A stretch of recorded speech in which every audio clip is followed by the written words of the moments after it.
Ladies and gentlemen, the President-elect of the United States, the Honorable Donald John Trump. Significantly, President Trump and Prime Minister Modi had a very strong relationship in the first term, and I expect that to continue here again. From what I read in the press, there may be several 100,000 illegal Indians in the United States illegally, and there will be some deportations.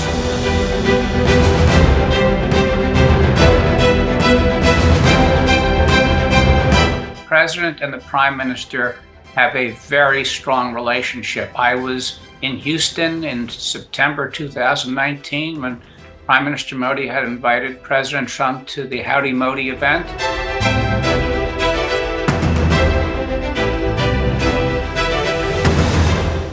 Well, neither India nor the United States would like a hot conflict with China. The United States is India's #1 trading partner, and yet India still has high tariffs. I, Donald John Trump, do solemnly swear that I will faithfully execute the office of President of the United States.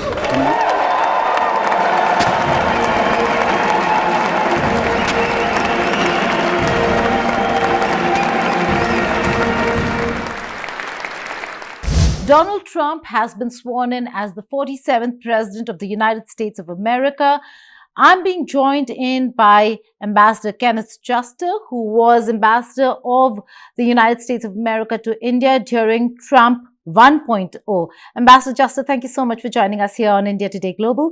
Let's just begin with the fact that you were ambassador serving here in India during Trump 1.0. What do you think were the areas of difficulty and challenges when you served over here, and how can the two countries now take ties forward? Well, I would begin by saying that there were many areas of great success and progress, and that the U.S. Indian relationship was extraordinarily strong during the first Trump administration. And that goes across the board in reviving the Quad, in recognizing that the challenge of China, a rising China, was common to both the United States and India, to working together in the defense sector and signing several foundational agreements, increasing the complexity of military exercises, to promoting our technology relationship, and to advancing our trade and economic relationship, though there we had some friction, and I don't think we ever have fulfilled the full potential of the economic relationship. The United States is India's #1 trading partner, and yet India still has high tariffs, higher than I think most any country in the G20, and President Trump believes in the notion of reciprocity, and so the tariff issue became a point of friction. We tried to work out a small agreement, but were unable to do so, and I expect this issue will pop up again in the second Trump administration, but I don't expect it to derail the relationship, and I actually think if the parties apply themselves, it's a point of opportunity to figure out how we can increase some market access in India, but how India can lock in the benefits of its relationship with the United States in the services sector. We can expand the dialogue to working together on technology, on energy, which was a great success in the first administration when the U.S. expanded oil and gas exports and continued clean coal and renewables. Right. So that's another area of opportunity. Right. I was speaking with your successor, Ambassador Eric Garcetti, and he agreed that there are niggling issues, especially to do with tariff. And he said, in a way, Donald Trump is right. So is the Trump administration going to look vastly different from how it did in the first term, because the first tenure? Because that's what Donald Trump hinted at. He said that we were very kind to India and we're not going to be that should we win. Well, I'm not part of the administration, so I can't predict with certainty what will happen. But I look at the fact that the first diplomatic action the new administration is going to take, or one of the first ones, will be to hold a Quad meeting among foreign ministers on January 21st. And the Quad was revived under President Trump. It was raised to the foreign ministerial level. The Biden administration elevated it to the leadership level. And this is a strong statement of continuity by the Trump administration to continue that. And I note that Minister Jaishankar was in the United States in late December, meeting with the incoming National Security Advisor. He's going to be obviously at the inauguration. And so all these are important points. And significantly, President Trump and Prime Minister Modi had a very strong relationship in the first term, and I expect that to continue here again. Well, again, a very important point that you make about trade and tariffs and the issues that are going to come up during this term as well. But is it really going to hold up ties? You're saying that it might not, but it certainly is going to be one of the most important areas and aspects of Trump administration and focus of President Donald Trump. Apart from the other area that I'd be talking about and that we'd be discussing, which is immigration and deportations. But yeah, look, I think the issue is going to be how the parties manage this tariff issue. It's going to be there. And the president believes that India's tariffs are too high and that there needs to be greater market access. But in my view, India should see that as an opportunity to try to negotiate across a broad range of issues in the economic relationship. And it should recognize that lowering tariffs increase its attractiveness as a supply chain hub and an alternative to China. It will bring it closer to the United States. And I think it'll be beneficial for both countries. But if India resists completely and there's no give and take in a negotiated process, it could become a stickier issue. And then I'm happy to talk about the other points you referred to on immigration and other issues that could create a little friction. So just coming to the immigration and deportation issue. Now, in terms of decisions, the fact that you're talking about trade and tariffs and these are policy decisions, but executive orders, and in his initial first few executive orders, he is going to sign on deportations. Immigration, illegal immigration has been an issue for the Republican Party, more so than the Democratic Party or the Biden administration. But in doing so, how much of it would impact India and India-US relations? Because it is not just a bilateral issue, Ambassador Juster. It has to do with domestic when it comes to India, if Indians are sent back to India from America. Well, again, let's understand that the people-to-people relationship between the United States and India is extraordinarily strong. There are 5 million plus Indian Americans in the United States. I think there are over 300,000 Indian students studying here.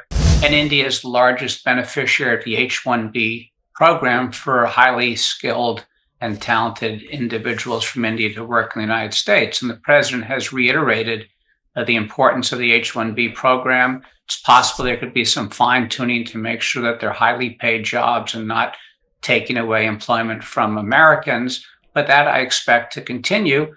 But the president has also said that illegal immigrants are a problem. And from what I read in the press, there may be several 100,000 illegal Indians in the United States illegally, and there will be some deportations, especially at the outset of those who may have committed crimes. And that occurred, by the way, during the first administration. I would be surprised if it didn't occur during the Biden administration, where if there are undocumented individuals who are not following our laws in our country illegally, they will be sent back. It won't happen all at once. And as the new administration has indicated, they'll go after the worst offenders at the outset.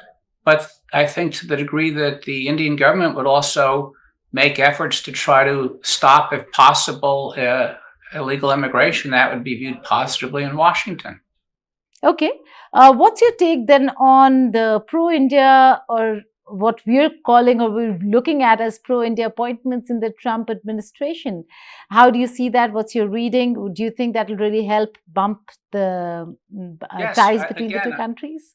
Yeah, I think that's reinforcing the point I made about the people-to-people relationship. First, you begin at the top. The president and the prime minister have a very strong relationship. I was in Houston in September 2019 when Prime Minister Modi had invited President Trump to the Howdy Modi event, and then in Ahmedabad in February 2020 when the President Trump came to India for Namaste Trump. The first event had over 50,000 people, the second over 100,000, and I've sat in numerous meetings, and they both get along well. But now you also have Secretary of State Marco Rubio, who, while he was senator, put forward legislation that spoke of India receiving treatment akin to that of an ally, and has repeated the importance of the U.S. India relationship. And the incoming National Security Advisor, Congressman Michael Waltz, has also emphasized the importance of the bilateral relationship, and he was the co-chair in the House of the India Caucus. And even Vice President J.D. Vance, his wife, is of Indian origin. And so I think all of that simply reiterates the importance of the relationship, and they say personnel makes policy, and it's going to have a positive impact in terms of the personnel selected. Well, again, interesting. But apart from these positive appointments, there's also been an appointment of Harmeet Dhillon as civil rights officer. And she certainly has been rather critical of India. Do you think that will really, and the fact that she supported many of the Khalistanis, do you think that will really put some pressure on India when it comes to the murder for hire charges, Khalistan issue, the niggling areas between India and the United States of America when it comes to this one area, one aspect? Well, look, like any administration, every single person is not going to agree on every issue. I can't comment on what will happen on the charges of Khalistani separatists in the United States. There's obviously a case that's already before the Justice Department, but that's different than the diplomatic relationship, and the Secretary of State and the National Security Advisor are going to be the primary people, along with the president, managing that. But there will be potentially frictions if there are issues of human rights or things of that concern. But we'll have to wait and see how that unfolds. Overall, again, in any relationship, everything's not going to be resolved perfectly. There will be issues of concern on each side. The parties will raise them, discuss them, and manage them. But I don't see any of these, unless they're terribly mismanaged, derailing the strength and importance of the U.S.-Indian relationship. That's very interesting, even if it means that many of them have criticized India for entering American territory. And how does that play out when you have a neighbor, Canada, also complaining about the same? Well, again, I can say that when I was ambassador and we received any complaints about Sikh terrorists or Sikh separatists in the United States, I asked for all the evidence and passed it on to the FBI, and we took it very seriously.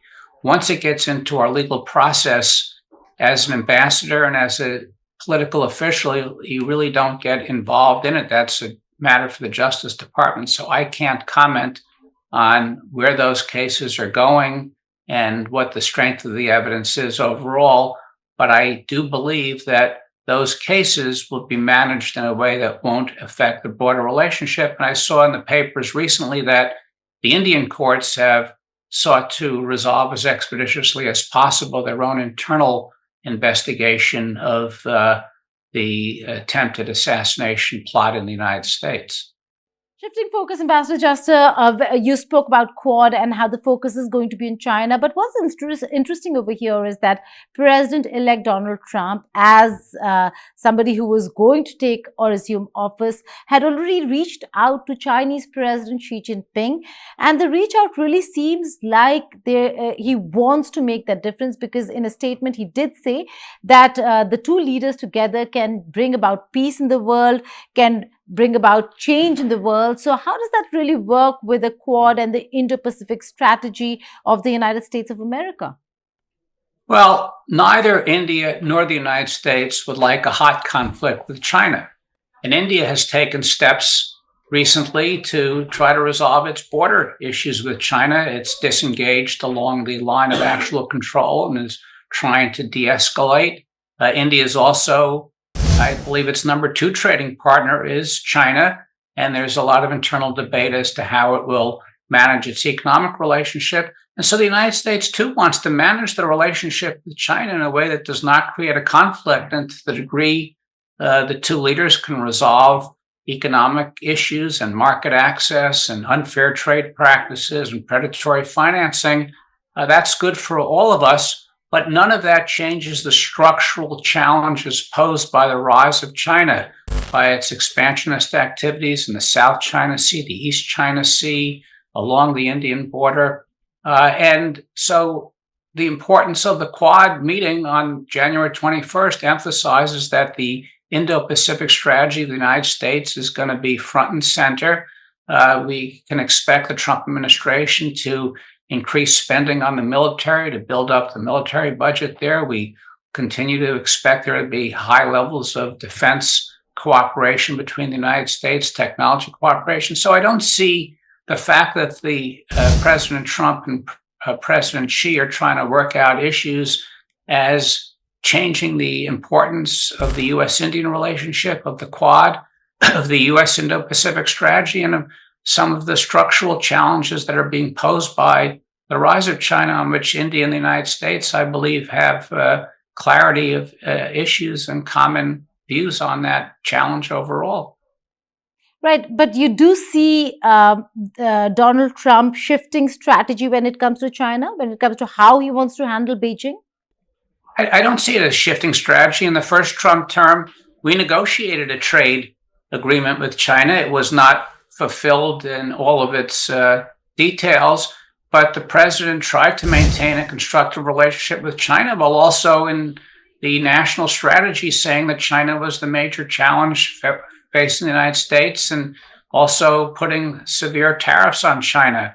And as I said, India also wrestles with how to balance the relationship in a way that does not create a conflict, but also does not make India overly dependent on Chinese supply chains or inputs, and yet achieve some of the benefits of economic activity with China. So China is a major player in the international system, and you have to deal with it. And it's good that there is a mature dialogue, but that doesn't mean that that changes U.S. policy in the region or the U.S.-Indian relationship. I don't think the two are inconsistent or incompatible. And I think both the United States and India share a desire to maintain a cordial relationship with China, even if they may have serious disagreements in terms of other political and military activities by the Chinese. Right. Before, I just have time for two more questions. So before I ask you a question on what your plans really are, let's just zoom out a little and talk about Donald Trump's plans for peace. He talks about peace. How do you see the Trump administration look at peace in Middle East, which is the Israel-Hamas conflict, and the Russia-Ukraine war? Well, obviously, top of mind right now is the Israel-Hamas ceasefire agreement and the return of hostages. But more broadly, the Middle East was another area of great success for the Trump administration in the Abraham Accords and the normalization of relations by Israel with the United Arab Emirates, with Morocco, ultimately Bahrain, Sudan.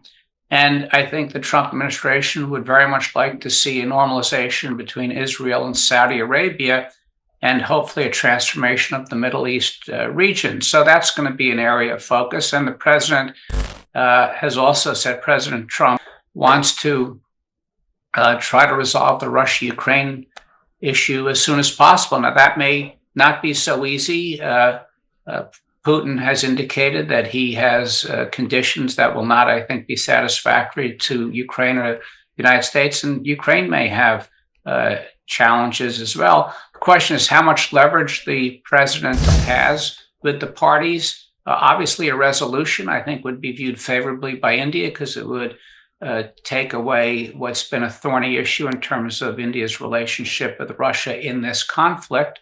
But at the same time, if they're unable to resolve the conflict quickly, there may be ways that President Trump will want to put pressure on Russia's oil sector that may affect India. We'll have to see how that all unfolds. I think another area that people don't think about as much, but that's going to be important for the Trump foreign policy, would be Latin America, because the issue of the border, of illegal immigrants, of illicit drugs that come across that southern border, and even cheap Chinese products that are coming in from Latin America will be front and center. So it's going to be an active international arena.